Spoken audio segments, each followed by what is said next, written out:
Fala pessoal, todos bem? Sejam todos muito bem-vindos, eu sou o William Godoy e este vídeo tem um oferecimento do OneFootball, né, que é o melhor aplicativo de futebol, então baixe já o OneFootball para você ficar por dentro de tudo que acontece no mundo da bola e receber as notificações, receber as notícias, as transferências, acompanhar tudo que acontece no mundo da bola e o melhor de tudo, você pode acompanhar de graça. O link está na descrição do vídeo, você faz o download através desse link e tenha tudo aí na palma da sua mão com o OneFootball, que é o melhor aplicativo de futebol.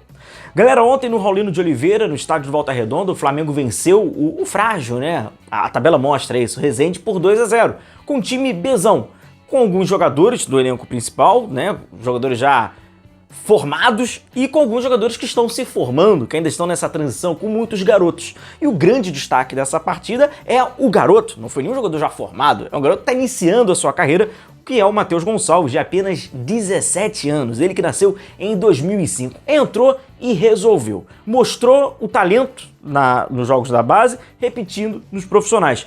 Não surpreende. Agora, o que acaba surpreendendo, e é por isso que muitos ficam pelo meio do caminho, porque talentos muitos têm. Agora, personalidade e confiança não são todos. Por isso que muitos ficam para trás ou são apenas mais um. E o Matheus acabou se destacando porque parece que ele ficou do lado de fora entendendo, né, o que tinha que fazer, como fazer, com confiança e o mais importante de tudo, com personalidade. Mudou a história da partida e vai embarcar, vai ter essa, em aspas, premiação, né? Vai embarcar com o elenco principal para essa decisão da Recopa contra o Independiente Del Valle da próxima terça-feira. Então, Matheus Gonçalves, logicamente, é o grande destaque dessa partida. Um outro destaque também, que acaba passando por esse Flamengo, é a fala do Vitor Pereira após o jogo.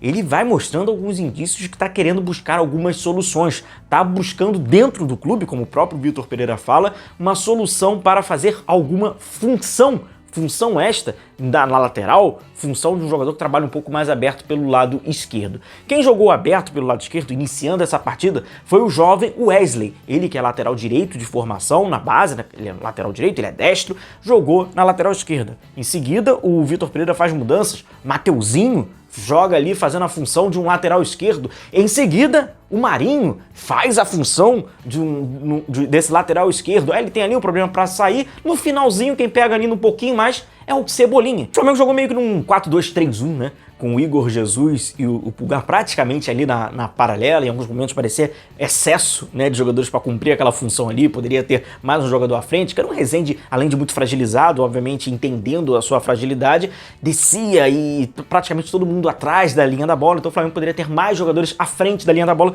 Em alguns momentos ficava o Igor Jesus ou o Pulgar atrás da linha da bola, não sendo um homem mais ofensivo. Eram os dois ali e uma linha com 3 à frente. Com o Marinho, com o Matheus França por dentro, com o Everton, o Cebolinha. Essa linha com 3 jogadores pouco criativos, 3 jogadores pouco participavam e pouco conseguiam criar algo. O Matheus França, inclusive, ficou muito sumido no primeiro tempo. Ele é um dos jogadores que cresce com a entrada e com a dinâmica, né, que o jovem Matheus Gonçalves acabou colocando no jogo. Mais à frente, né, o Mateusão, como esse homem de referência, que tem muito mais vontade em buscar e a marcar, né, sem a bola do que propriamente vai mostrando talento, vai mostrando boas associações, principalmente curtas, né, tabelas, como esse homem mais à frente, esse homem de referência, vai passando natural por muita dificuldade com a bola no pé. Então, 4 jogadores diferentes fizeram esta função. Não é à toa que o Vitor Pereira acabou sendo perguntado sobre esse assunto. E o próprio Vitor Pereira, ele quando fala, vamos atentar algumas questões que ele fala na resposta ao repórter que fez essa boa pergunta ao Vitor. Abre aspas. Arranjar solução dentro do clube. É perceber se o Varela, se o Matheus, né, no caso o Mateuzinho, ou se o próprio Wesley consegue do lado esquerdo. Não é jogar como um lateral esquerdo, mas perceber as diferenças dos apoios, tentar perceber quem se adapta melhor na função. Tenho que ter essa solução preparada.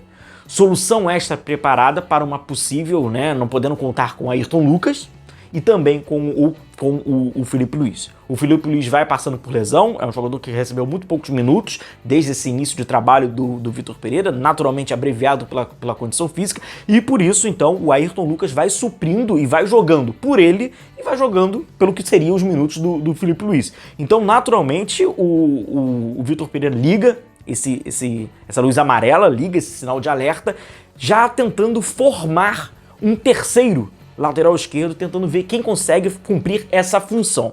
E aí a gente acaba entrando até, inclusive, para um debate um pouco mais aprofundado. Função, não posição.